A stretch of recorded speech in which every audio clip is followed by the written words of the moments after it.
in the land of Lydia, in the kingdom of Pessinus, capital of Phrygia, lived King Midas, a great lover of life's pleasures.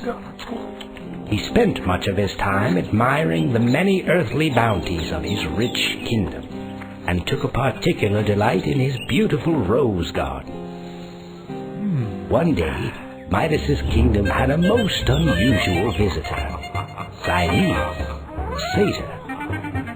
Like all satyrs, Silenus was constantly intoxicated and engaged in the pursuit of wine and women, for Silenus and his brethren were the worshippers of Dionysus, the god of pleasure.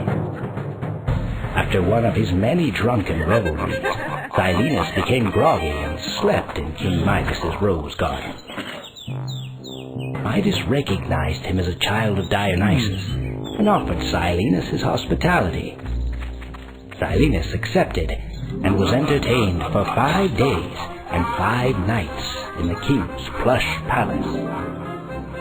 Dionysus came looking for Silenus and found him enjoying all the comforts the king could offer. The god was so impressed with the treatment of his faithful worshipper that he granted King Midas a wish. Midas wished that all he touched would turn to gold, thus increasing the value of all his earthly possessions. Dionysus warned King Midas that granting such a wish would ultimately cause the king sorrow, but Midas, overcome by the prospect of increased wealth, insisted. With the granting of his wish, King Midas was thrilled and began to touch all he saw. Flowers, fabrics, stones, sculptures all became gleaming gold. Midas decided to hold a banquet to celebrate his new prosperous power. But as he picked up his food to eat it, the food turned to gold.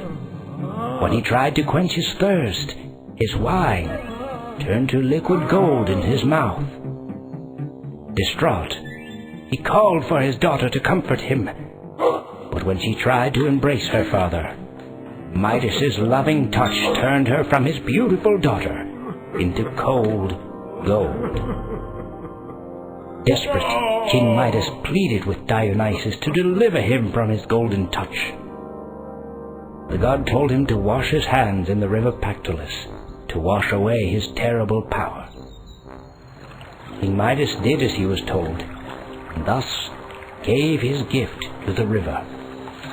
From that day on, the river Pactolus provided much gold to the Lydian kings.